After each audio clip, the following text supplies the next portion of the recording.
నమస్కారం ETV news కు స్వాగతం. ముందుగా ముఖ్యాంశాలు. వెనిజువెలాలో అంతకంతకు పెరుగుతున్న భూకంప మృతుల సంఖ్య 589 మంది చనిపోయినట్టు ప్రభుత్వ ప్రకటన. అత్యవసర పరిస్థితి విధింపు. ఆపత్కాలంలో వెనిజువెలాకు వేర్వేరు దేశాల ఆపన్న హస్తం. 2 C-17 రవాణా విమానాల్లో సహాయ సామాగ్రిని పంపిన భారత్. ఆపరేషన్ సింధూర్లో 6 వీరమరణం పొందినట్టు కేంద్రం వెల్లడి. జాతీయ యుద్ధ స్మారకంపై అమరుల పేర్లు లిఖిస్తామని ప్రకటన. తెలంగాణ నూతన సీఎస్గా సంజయ్ జాజు. 2029 వరకు కొనసాగనున్న సర్వీసు. 13 మంది సీనియర్ ఐఏఎస్లను బదిలీ చేసిన సర్కార్. మాదక ద్రవ్యాలపై యుద్ధం ప్రకటించిన తెలంగాణ సర్కార్. సే నో టు డ్రగ్స్ పేరుతో వీడియోలు చేయాలని సినీ నటులకు భట్టి సూచన. యువత భవిష్యత్ కోసం డ్రగ్స్ పై పోరు చేయాల్సిందేనన్న చంద్రబాబు. ఈగల్ పోలీసులతో మాదక ద్రవ్యాలను కట్టడి చేస్తున్నామన్న అనిత. వర్షాకాలంలో సీజనల్ వ్యాధులు ప్రబలకుండా చర్యలు చేపట్టాలన్న పవన్. పారిశుధ్య నిర్వహణ, తాగునీటి భద్రతకు ప్రాధాన్యం ఇవ్వాలని సూచన. అయోధ్య రామాలయం నిధుల దుర్వినియోగం వ్యవహారంలో 8 మంది అరెస్ట్. ఆలయ ట్రస్టుకు ప్రధాన కార్యదర్శి, మరో సభ్యుడు రాజీనామా.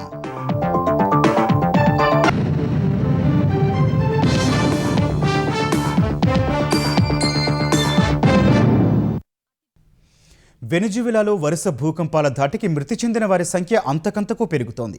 ఇప్పటి వరకు 589 మంది మృతి చెందినట్లు వెనిజువెలా ప్రభుత్వం ప్రకటించింది. మృతుల సంఖ్య ఇంకా పెరిగే ప్రమాదం ఉందని భావిస్తున్నారు.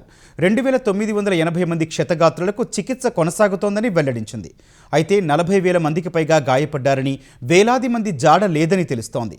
మెక్సికో, ఎల్ సాల్వడార్, డొమినికన్ రిపబ్లిక్కు చెందిన బృందాలు కూడా సహాయ చర్యల్లో పాల్గొంటున్నాయి. వెనిజువెలాలో బుధవారం సాయంత్రం సంభవించిన జంట భూకంపాల ధాటికి పెద్ద పెద్ద భవనాలు నేలమట్టమయ్యాయి. ఇప్పటి వరకు వెనిజువెలాలో సంభవించిన అత్యంత తీవ్రమైన భూకంపాల్లో ఇవి అగ్రస్థానంలో నిలవగా, వందలాది బహుళ అంతస్తుల భవనాలు శిథిలాలు కుప్పగా మారాయి. వీధుల్లో భారీ పగుళ్లు ఏర్పడ్డాయి. భూకంప ప్రభావిత ప్రాంతాల్లో ముమ్మరంగా సహాయ చర్యలు కొనసాగుతున్నాయి. దుమ్ము, రక్తమోడుతున్న వారిని శిథిలాల నుంచి సహాయ బృందాలు బయటకు తీస్తున్నాయి. అందులో చిన్నపిల్లలు కూడా ఉన్నారు. ఓ భవనం స్లాబ్ కింద చిక్కుకొని పాదం మాత్రమే బయటకు కనిపిస్తున్న మహిళను సహాయ బృందాలు కాపాడిన దృశ్యాలు వెనిజువెలా ప్రభుత్వ టీవీ ప్రసారం చేసింది.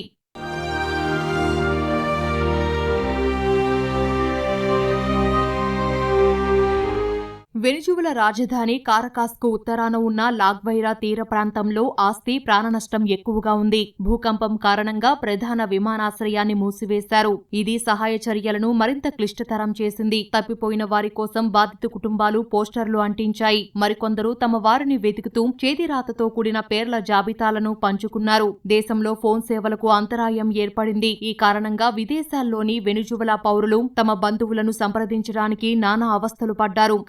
లోని డౌన్ టౌన్ లో వందలాది మంది పార్కులు, పార్కింగ్ స్థలాలు, ఇతర బహిరంగ ప్రదేశాల్లోనే కాలం వెళ్లదీస్తున్నారు.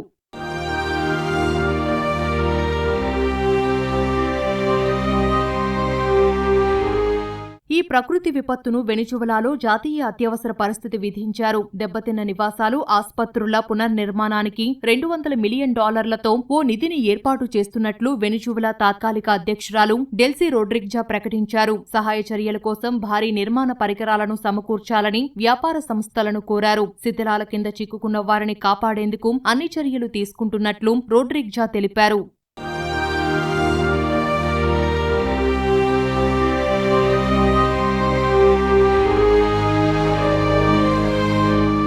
భూకంపం ధాటికి తీవ్రంగా నష్టపోయిన వెనిజువెలాకు Mexico, Qatar, Brazil, Spain, Portugal, Canada తదితర దేశాలు సాయం ప్రకటించాయి. Mexico, El Salvador, Dominican Republic, చిలీకి చెందిన బృందాలు కూడా సహాయ చర్యల్లో పాల్గొంటున్నాయి.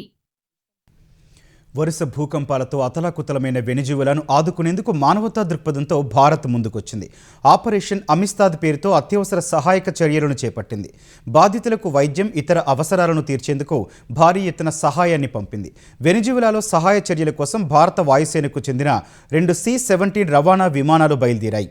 ఈ విమానాల్లో 35 టన్నులకు పైగా అత్యవసర సహాయక సామాగ్రి, ప్రాణరక్షక మందులు, కీలకమైన వైద్య పరికరాలను పంపారు. విపత్తు సమయాల్లో క్షతగాత్రులకు వెంటనే మెరుగైన వైద్యం అందించేందుకు భారత సైనిక ఫీల్డ్ హాస్పిటల్ యూనిట్ అత్యాధునికమైన 2 భీష్మ క్యూబ్స్ను కూడా ఇందులో పంపించారు. ఈ కష్టకాలంలో వెనిజువెలా ప్రభుత్వానికి, అక్కడి ప్రజలకు పూర్తి మద్దతుగా నిలిచేందుకు భారత్ కట్టుబడి ఉందని విదేశాంగ మంత్రి జైశంకర్ ట్వీట్ చేశారు. భారీ భూకంపాలతో తీవ్రంగా నష్టపోయిన వేళ తమను ఆదుకునేందుకు ముందుకొచ్చిన ప్రపంచ దేశాలకు వెనిజువెలా తాత్కాలిక అధ్యక్షురాలు డెల్సీ రోడ్రిగ్స్ కృతజ్ఞతలు తెలిపారు. ఈ విపత్తులో తమ దేశానికి ఆపన్న హస్తం అందించిన పలువురు ప్రపంచ నేతలను అభినందించారు. తమ పట్ల వారు చూపిన సంఘీభావానికి వెనిజువెలా ప్రజల తరఫున కృతజ్ఞతలు చెబుతున్నట్లు రోడ్రిగ్స్ చెప్పారు. ఈ కష్టకాలంలో మద్దతుగా మానవతా సహాయం అందించేందుకు ముందుకొచ్చిన దేశాలను హృదయపూర్వకంగా అభినందిస్తున్నట్లు పేర్కొన్నారు. తెలంగాణ ప్రభుత్వ కొత్త ప్రధాన కార్యదర్శిగా సంజయ్ జాజు నియమితులయ్యారు. ఇటీవలే కేంద్ర సర్వీసుల నుంచి తెలంగాణ క్యాడర్కు తిరిగి వచ్చిన 1992 బ్యాచ్ ఐఏఎస్ అధికారి సంజయ్ జాజును సీఎస్గా నియమిస్తూ ప్రభుత్వం ఉత్తర్వులు జారీ చేసింది. ఐటీ, పరిశ్రమల శాఖ ప్రత్యేక సీఎస్గా కూడా ఆయన కొనసాగనున్నారు. సీఎంఓలోని స్పీడ్ విభాగం సీఈఓగా అదనపు బాధ్యతలు నిర్వహిస్తారు. ప్రస్తుత సీఎస్ రామకృష్ణారావు ఈ నెల 30న పదవీ విరమణ చేయనున్నారు. పదవీ విరమణ తర్వాత సీఎం సలహాదారుడిగా రామకృష్ణారావు బాధ్యతలు నిర్వహించనున్నారు. సంజయ్ జాజు 2029 ఫిబ్రవరి వరకు సర్వీసులో ఉండనున్నారు. సంజయ్ జాజు ఉమ్మడి ఏపీలో కేంద్ర సర్వీసుల్లో కీలక బాధ్యతల్లో పనిచేశారు. క్షేత్రస్థాయి పోస్టులు, రాష్ట్ర, జాతీయ స్థాయిలో పాలనాపరమైన ఉన్నత హోదాల్లో చేసిన అనుభవం ఆయనకుంది. ఉమ్మడి ఏపీలో ఐటీ, ఈ గవర్నెన్స్ కార్యదర్శిగా ఉన్నప్పుడు మీ సేవ ప్రాజెక్టు ప్రజలకు అందుబాటులోకి తీసుకురావడంలో సంజయ్ జాజు కీలక పాత్ర పోషించారు. తెలంగాణలో 13 మంది సీనియర్ ఐఏఎస్ అధికారులను బదిలీ చేస్తూ ప్రభుత్వం ఉత్తర్వులు జారీ చేసింది. ముఖ్యమంత్రి ముఖ్య కార్యదర్శిగా ఎన్ శ్రీధర్ను నియమించింది. చేనేత, హస్తకళల ప్రత్యేక కార్యదర్శిగా సవ్యసాచి ఘోష్కు అదనపు బాధ్యతలు అప్పగించింది. విపత్తు నిర్వహణ శాఖ ముఖ్య కార్యదర్శిగా రాహుల్ బొజ్జాను నియమించిన ప్రభుత్వం బీసీ సంక్షేమ శాఖ ముఖ్య కార్యదర్శిగా ఆయనకు అదనపు బాధ్యతలు అప్పగించింది. అటవీ శాఖ ముఖ్య కార్యదర్శిగా శైలజ రామయ్యను నియమిస్తూ దేవాదాయ శాఖ ముఖ్య కార్యదర్శిగా అదనపు బాధ్యతలు ఇచ్చింది. గనుల శాఖ ముఖ్య కార్యదర్శిగా రఘునందన్ రావుకు అదనపు బాధ్యతలు అప్పగించింది. జీఏడీ పొలిటికల్ ముఖ్య కార్యదర్శిగా అహ్మద్ నదీంను నియమించింది. ఆయనకే మైనార్టీ సంక్షేమ శాఖ ముఖ్య కార్యదర్శిగా అదనపు బాధ్యతలు కూడా అప్పగించింది. హెచ్ఎండిఏ జాయింట్ కమిషనర్గా కె చంద్రకళ, చేనేత, హస్తకళల జాయింట్ సెక్రటరీగా కాచాయిని దేవిని నియమించింది. ఇన్వెస్ట్ తెలంగాణ సీఈఓగా బి అజిత్ రెడ్డి, టీజీ రెడ్కో వీసీఎండీగా ముషారఫ్ అలీ ఫారూకీకి అదనపు బాధ్యతలు ఇచ్చింది. ఆర్ఎండ్బి ప్రత్యేక కార్యదర్శిగా K Gangadhar, greater Warangal municipal కమిషనర్గా టి వెంకన్నను నియమించింది. పర్యాటక శాఖ డైరెక్టర్గా కె విద్యాసాగర్ను నియమించింది. ప్రజావాణి నోడల్ అధికారిగా ఆయనకే అదనపు బాధ్యతలు అప్పగించింది. డ్రగ్స్ జోలికి వెళ్లి జీవితాన్ని నాశనం చేసుకోవద్దని యువతకు తెలంగాణ ఉప ముఖ్యమంత్రి భట్టి విక్రమార్క సూచించారు. హైదరాబాద్ శిల్పకళా వేదికలో జరిగిన ఈగల్ ఫోర్స్ యాంటీ డ్రగ్ అవగాహన కార్యక్రమంలో మరో మంత్రి పొన్నం ప్రభాకర్తో కలిసి భట్టి విక్రమార్క పాల్గొన్నారు. ఈ కార్యక్రమంలో సినీ నటులు రామ్, మీనాక్షి చౌదరి కూడా పాల్గొన్నారు. ఎక్కడైనా డ్రగ్స్ విక్రయం, సరఫరాపై సమాచారం తెలిస్తే వెంటనే పోలీసులకు చెప్పాలని పొన్నం సూచించారు. ఒకసారి డ్రగ్స్ బారిన పడితే వారి జీవితం పూర్తిగా నిర్వీర్యమవుతుందని తెలిపారు. సినీ నటులంతా సే నో టు డ్రగ్స్ పేరుతో అవగాహన వీడియో విడుదల చేయాలని భట్టి సూచించారు. డ్రగ్స్ నివారణపై ఏర్పాటు చేసిన ఈగల్ ఫోర్స్ సంపూర్ణంగా పనిచేసేలా అన్ని వసతులు కల్పించామని తెలిపారు. డ్రగ్స్ కేసులో దొరికితే ఎంతటి వారినైనా ఉపేక్షించేది లేదని స్పష్టం చేశారు. మాదక ద్రవ్యాలకి బానిస కాకూడదు. మాదక ద్రవ్యాలు ఈ రాష్ట్రంలో అమ్మటానికి వీల్లేదు. ఈ రాష్ట్రంలో సరఫరా అనేటువంటి మాటే రాకూడదు. ఆరోగ్యవంతమైన యువతని తయారు చేసే ప్రక్రియలో భాగంగా ఈగల్ ఫోర్స్ అని వారందరినీ ప్రోత్సహిస్తూ వస్తాం. మా పిల్లల భవిష్యత్తే మా రాష్ట్ర భవిష్యత్తు. ఎంత పెద్దవాళ్ళైనా సరే ఏమాత్రం ఆటంకం కలిగించినా ఎట్టి పరిస్థితుల్లో ఉపేక్షించేది లేదు. వాళ్ళ క్షేమమే పరమావధిగా పెట్టుకొని ముందుకు పోతాం. డ్రగ్స్ వల్ల చాలామంది బాల్యాన్ని, భవిష్యత్తును కోల్పోయారని సినీ నటులు రామ్, మీనాక్షి చౌదరి తెలిపారు. డ్రగ్స్ మహమ్మారికి యువత దూరంగా ఉండాలని సూచించారు. You only live once. ఒకసారి బతుకుదాం బ్రో, ట్రై చేయని. అలాంటి బ్యాచ్ మెంబర్తో ఒకటితో మాట్లాడాను. డ్రగ్స్ తీసుకోవడం వల్ల నీ లైఫ్ ఎలా మారింది అని ఒకటే క్వశ్చన్ అడిగాను. తను చెప్పింది నా లైఫ్లో ఇప్పటికీ మర్చిపోలేను. కానీ తనకున్న mental conditions and medical conditions వల్ల డ్రగ్స్ తీసుకోవడం వల్ల ఇలా 80 ఏళ్ల దాకా బ్రతకాలా అని భయం వేస్తుంది అన్నాడు. ఆ పదం విన్నప్పుడే భయం వేసింది. ఎవరిని వచ్చి ఒకసారి ట్రై చేయ బ్రో, నో అన్నయ్య, ఎందుకంటే you only live once. Drugs మీ ఇంటికి ముందు అది ఒక సైన్ బోర్డ్, ది వార్నింగ్ లాగా it won't come. It will come in ways which you will not expect. Maybe through peer pressure. ఒకసారి ట్రై చేయండి. It's fun, it's cool, it's a fad. Let me break the bubble and tell you it is not. A lot of cases we have seen completely spoiled their childhood and a future because of a bad habit, because of an addiction. మాదక ద్రవ్యాలపై జరుగుతున్న యుద్ధం అంతిమంగా దేశ యువత వారి కలలు, ఆరోగ్యం, భవిష్యత్తు కోసమేనని గుర్తించారని ముఖ్యమంత్రి చంద్రబాబు అన్నారు. మాదక ద్రవ్యాల అక్రమ రవాణా వ్యతిరేక దినోత్సవం సందర్భంగా డ్రగ్స్ జోలికి వెళ్లొద్దని చంద్రబాబు విద్యార్థులు, యువతకు సూచించారు. ఆంధ్రప్రదేశ్లో మాదక ద్రవ్యాల అక్రమ రవాణాపై నిర్దాక్షిణ్యంగా ఉక్కుపాదం మోపడానికి, ఇందుకు బాధ్యులైన వారిని చట్టం ముందు నిలబెట్టడానికి పూర్తిగా కట్టుబడి ఉన్నామని స్పష్టం చేశారు. వ్యసనంతో పోరాడుతున్న వారికి సాధ్యమైన మద్దతును అందిస్తూ వారు గౌరవంగా కోలుకొని జీవితాలను తిరిగి నిర్మించుకోవడానికి సహాయం చేస్తామని తెలిపారు. ఆంధ్రప్రదేశ్ డ్రగ్స్ కేంద్రం అనేది ఇక గత చరిత్ర అన్న చంద్రబాబు ఇప్పుడు మాదక ద్రవ్యాల అక్రమ రవాణా పట్ల జీరో టాలరెన్స్ విధానాన్ని పాటిస్తున్నట్టు తెలిపారు. గంజాయి, డ్రగ్స్ రహిత ఆంధ్రప్రదేశ్ నిర్మాణమే కూటమి ప్రభుత్వ లక్ష్యమని హోంశాఖ మంత్రి అనిత తెలిపారు. మత్తు పదార్థాలకు బానిసలై జీవితాన్ని నాశనం చేసుకోవద్దని యువతకు సూచించారు. అంతర్జాతీయ మాదక ద్రవ్యాల వ్యతిరేక దినోత్సవం సందర్భంగా విజయవాడలో నిర్వహించిన కార్యక్రమంలో హోంమంత్రి పాల్గొన్నారు. డ్రగ్స్ నివారణకు 2 ఏళ్లలో కూటమి ప్రభుత్వం చేసిన కార్యక్రమాలు, ఈగల్ వ్యవస్థతో తీసుకొచ్చిన మార్పును మంత్రి వివరించారు. గంజాయి తీసుకోవడంతో పాటు రవాణా చేసిన కఠినమైన శిక్షలు పడతాయని తెలిపారు. యువతే ఈ దేశానికి అతిపెద్ద ఆస్తి అన్న హోంమంత్రి చెడు వ్యసనాలకు దూరంగా ఉండి ఉత్తమ పౌరునిగా ఎదగాలని సూచించారు. దగ్గర 13 సంవత్సరాల నుంచి 18 సంవత్సరాల మధ్యలో ఉన్న వాళ్ళు స్టార్ట్ చేయడానికి చాలా ఉత్సుకత చూపించే పరిస్థితులు కనిపిస్తున్నాయి. అలవాటు ఎలా వచ్చింది అంటే పక్కనున్న ఫ్రెండ్ ఇన్స్టిట్యూట్ చేయడం వల్ల, పక్కనున్న ఫ్రెండ్ ఇలా చేస్తే బాగుంటుంది ఒక్కసారి చూడు అని చెప్పడం వల్ల అలవాటైన వాళ్ళు 60 నుంచి 70% మంది ఉన్నారు. నెక్స్ట్ జనరేషన్ కి మీరు కింగ్స్, క్వీన్స్. మీ తాలూకా శక్తి సామర్థ్యాన్ని మీరు ఎంత జాగ్రత్తగా వినియోగించుకుంటే ఇలాంటి పొజిషన్ లోకి వచ్చి నుంచొని సేవ చేసే అవకాశాలు వస్తాయి. మీరందరూ ఆలోచన చేసుకోవాలి. జెండా ఊపి కార్యక్రమాలను ప్రారంభించే సంప్రదాయ శైలికి తమిళనాడు సీఎం విజయ్ స్వస్తి పలికారు. అంతర్జాతీయ మాదక ద్రవ్యాల వ్యతిరేక దినం సందర్భంగా చెన్నైలో నిర్వహించిన మారథాన్లో విజయ్ స్వయంగా పాల్గొన్నారు. వేలాది మంది యువత, విద్యార్థులతో కలిసి ఏకధాటిగా 6 కిలోమీటర్ల దూరం పరిగెత్తి అందరినీ ఆశ్చర్యపరిచారు. తమిళనాడు చరిత్రలో ఒక సీఎం ప్రజా ప్రయోజనం కోసం ప్రజలతో కలిసి ఇంత దూరం పరిగెత్తడం ఇదే మొదటిసారని అధికారులు వెల్లడించారు. తొలుత మారథాన్ ప్రారంభానికి ముందు విజయ్ అక్కడి వారితో మాదక ద్రవ్యాలకు వ్యతిరేకంగా ప్రతిజ్ఞ చేయించారు. అనంతరం ఎవరూ ఊహించని విధంగా సీఎం విజయ్ ఒక్కసారిగా స్టేజ్ పై నుంచి కిందకు దిగి ఉత్సాహంగా ఔత్సాహికులతో కలిసి పరిగెత్తడం ప్రారంభించారు. దాంతో అక్కడ ఉన్న యువత పెద్దగా కేకలు, ఈలలు వేస్తూ ఆయన్ను అనుసరిస్తూ పరుగు తీశారు. இந்த ஓட்ட நிகழ்விலும் தான் இன்று நடைபெறும் ஸ்டார்ட் அண்ட் ஸ்டாப் ட்ரக்ஸ் என்ற இந்த பேரெழுச்சி ஓட்டம் ஒரு விளையாட்டு நிகழ்வு மட்டுமல்ல.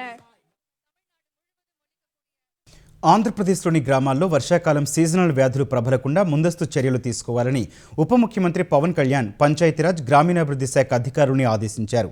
పారిశుధ్య నిర్వహణ, తాగునీటి భద్రత, దోమల నియంత్రణ చర్యలపై పంచాయతీరాజ్, గ్రామీణాభివృద్ధి శాఖ ముఖ్య కార్యదర్శి కాంతిలాల్ దండే, కమిషనర్ కృష్ణతేజ ఇతర ఉన్నతాధికారులతో మాట్లాడారు. ప్రజారోగ్య పరిరక్షణను ప్రతి గ్రామ పంచాయతీ అత్యంత ప్రాధాన్యతాంశంగా తీసుకోవాలని చెప్పారు. క్రమం తప్పకుండా పారిశుధ్య నిర్వహణ చేపట్టాలని, అన్ని పంచాయతీల్లో బ్లీచింగ్ పౌడర్, క్లోరిన్ బిళ్లలు తగిన మోతాదు అందుబాటులో ఉంచాలని ఆదేశించారు. ముఖ్యంగా వర్షపు నీరు, మురుగునీరు ఎక్కడా నిల్వ ఉండకుండా చర్యలు తీసుకోవడం ద్వారా దోమల వ్యాప్తిని కట్టడి చేయాలన్నారు. ఘన వ్యర్థాల నిర్వహణ, రోజువారీ చెత్త సేకరణ శాస్త్రీయ పద్ధతిలో నిర్వహించాలన్నారు. ప్రజలు బహిరంగ ప్రదేశాల్లో చెత్త వేయకుండా అవగాహన కల్పించాలని చెప్పారు. ఫ్రైడే, డ్రై డే కార్యక్రమాన్ని పగడ్బందీగా అమలు చేయాలని, ప్రతి శుక్రవారం అధికారులు క్షేత్రస్థాయిలో పర్యటించి మురుగునీటి నిల్వలను తొలగించే ఏర్పాటు చేయాలన్నారు. దోమలు పెరిగితే డెంగ్యూ, మలేరియా, చికెన్ గున్యా వంటి సీజనల్ వ్యాధులు ప్రబలే ప్రమాదం ఉన్నందున ప్రతి గ్రామంలో క్రమం తప్పకుండా ఫాగింగ్ నిర్వహించాలని ఆదేశించారు. విద్యా వ్యవస్థలో మార్పునకు ఉపాధ్యాయులు నాయకత్వం వహించాలని ఏపీ విద్యాశాఖ మంత్రి నారా లోకేష్ సూచించారు. ఏపీలోని టీచర్లంతా చేంజ్ మేకర్లుగా, నాయకులుగా తయారు కావాలని ఆకాంక్షించారు. సింగపూర్ అధ్యయన యాత్రకు వెళ్లి వచ్చిన టీచర్లతో మంత్రి సమావేశమయ్యారు. కష్టపడి మంచి ఫలితాలు సాధించే ఉపాధ్యాయులకు గుర్తింపునిస్తామని చెప్పారు. విద్యా వ్యవస్థలో సంస్కరణల వల్లే ప్రైవేటు నుంచి 1,00,000 మంది విద్యార్థులు ప్రభుత్వ పాఠశాలల్లో చేరారని తెలిపారు. అందరం కలిసికట్టుగా ఏపీ మోడల్ ఆఫ్ ఎడ్యుకేషన్ సాధిద్దామని, విద్యారంగంలో ఆంధ్రప్రదేశ్ను నంబర్ 1గా నిలబెడదామని లోకేష్ పిలుపునిచ్చారు. ఆదాయానికి మించిన ఆస్తుల కేసులో తిరుపతి పీసీబీ కార్యాలయంలో జోనల్ అధికారి యుగంధర్ మునిప్రసాద్ ఇంట్లో ఏసీబీ తనిఖీలు నిర్వహించింది. ఏకకాలంలో కర్నూలు, తిరుపతి, హైదరాబాద్లో 3 చోట్ల సోదాలు చేశారు. ఈ సోదాల్లో 5.78 లక్షల నగదు, 17 తులాల బంగారం, 3 కిలోల వెండి నగలు, పలు దస్త్రాలను ఏసీబీ అధికారులు స్వాధీనం చేసుకున్నారు. తనిఖీల్లో ఎస్బీఐ లాకర్, 2 ఇళ్లు, భార్య పేరుపై 4 ఇంటి స్థలాలు ఉన్నట్లు గుర్తించారు. మొత్తం ఆస్తుల విలువ 4 కోట్ల రూపాయలకు పైగా ఉన్నట్లు ఏసీబీ అధికారులు తెలిపారు. బహిరంగ మార్కెట్లో వాటి విలువ చాలా ఎక్కువే ఉంటుందని అంచనా వేశారు.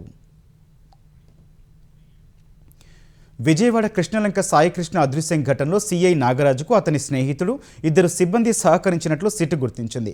నాగరాజు అరెస్టుతో హెడ్ కానిస్టేబుళ్లు అశోక్, నాని అజ్ఞాతంలోకి వెళ్లిపోయారు. సీఐ నాగరాజుకు అశోక్ అసిస్టెంట్గా ఉన్నారు. అశోక్ ఇంటికి వెళ్లిన సిట్ అధికారులు అతను ఇంట్లో లేకపోవడంతో వెనుదిరిగారు. నానికి ఇటీవలే కృష్ణలంక ఠాణాలో హెడ్ కానిస్టేబుల్గా పోస్టింగ్ వచ్చింది.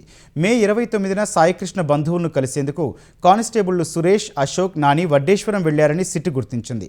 పరారీలో ఉన్న 3 కోసం సిట్ అధికారులు గాలిస్తున్నారు. మే 29న వడ్డేశ్వరం వెళ్లినట్లు నిరూపించే సీసీటీవీ ఫుటేజ్ స్వాధీనం చేసుకున్నారు.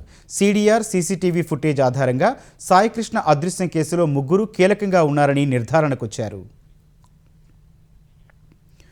విశాఖ టెక్కీ రాధా గాయత్రి హత్య పక్కా ప్లానింగ్తోనే జరిగిందని ఆమె తండ్రి సుధాకర్ ఆరోపించారు. ముందస్తు ప్రణాళికతోనే శ్రీచరణ్ తమ కుమార్తెను మసూరి తీసుకెళ్లాడని ఆరోపించారు. హత్య జరిగి ఎన్ని రోజులైనా నిందితులు శ్రీచరణ్ విశాఖలో సంతోషంగా తిరుగుతున్నాడని సుధాకర్ వాపోయారు. బాధ్యత కలిగిన తల్లిదండ్రులైతే తప్పు చేసిన కుమారుణ్ణి పోలీసులకు అప్పగించాలని డిమాండ్ చేశారు. వాడు తప్పు చేసాడు నీ కొడుకు అని మేము అంటున్నాం, పదే అంటున్నాం. అటువంటి అప్పుడు తల్లిదండ్రులు ఏం చేయాలి? కొడుకుని తీసిన వాళ్ళు అక్కడ అప్పు చెప్పాలి.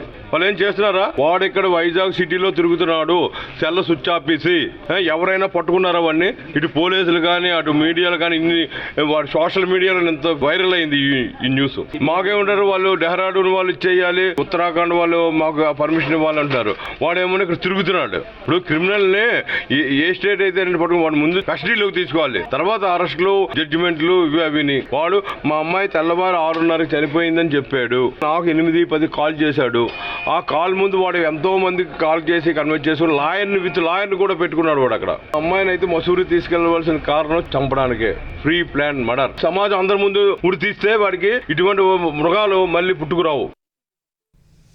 ఐటీ, ఫార్మా, లైఫ్ సైన్సెస్ రంగాల్లో హైదరాబాద్ ప్రపంచవ్యాప్తంగా గుర్తింపు పొందిందని డిప్యూటీ సీఎం భట్టి విక్రమార్క అన్నారు. ఈ వృద్ధి కేవలం కొన్ని రంగాలకే పరిమితం కాకూడదన్నారు. హైటెక్స్లో నిర్వహించిన industrial innovation and technology expo 2026ను భట్టి ప్రారంభించారు. ఈ సందర్భంగా ఏర్పాటు చేసిన పలు స్టాళ్లను ఆయన సందర్శించారు. ప్రభుత్వం, పరిశ్రమల మధ్య ఎఫ్టీసీసీఐ ఒక బలమైన వారధిగా పనిచేస్తోందని భట్టి అన్నారు.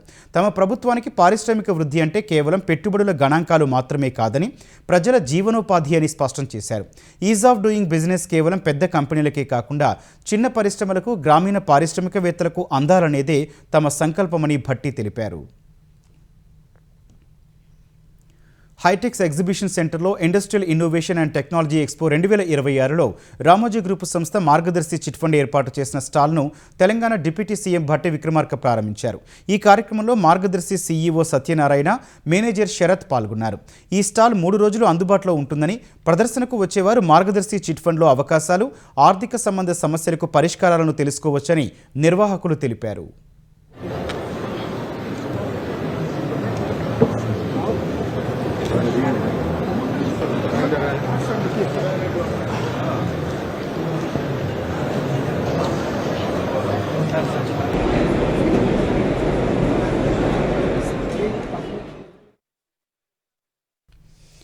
త్యాగానికి ప్రతీకగా నిలిచే మొహర్రం సంతాప దినం సందర్భంగా పాత బస్తీలో బీబీకా ఆలం ఊరేగింపు కొనసాగుతోంది. డబీర్పురలోని బీబీకా ఆలం నుంచి ప్రారంభమైన ఊరేగింపు చార్మినార్, గుల్జార్ హౌస్, ఎంజీబీఎస్, చాదర్ ఘాట్ వరకు సాగింది. ఊరేగింపులో షియా ముస్లిం వర్గం పాల్గొని కత్తులు, బ్లేడ్లతో తమ దేహంపై కొట్టుకుంటూ రక్తాన్ని చిందిస్తూ తమ ప్రగాఢ సంతాపాన్ని తెలిపారు. బీబీకా ఆలంను చూసేందుకు ప్రజలు పెద్ద సంఖ్యలో తరలివచ్చారు. ఎలాంటి అవాంఛనీయ ఘటనలు జరగకుండా పోలీసులు భారీ బందోబస్తు ఏర్పాటు చేశారు.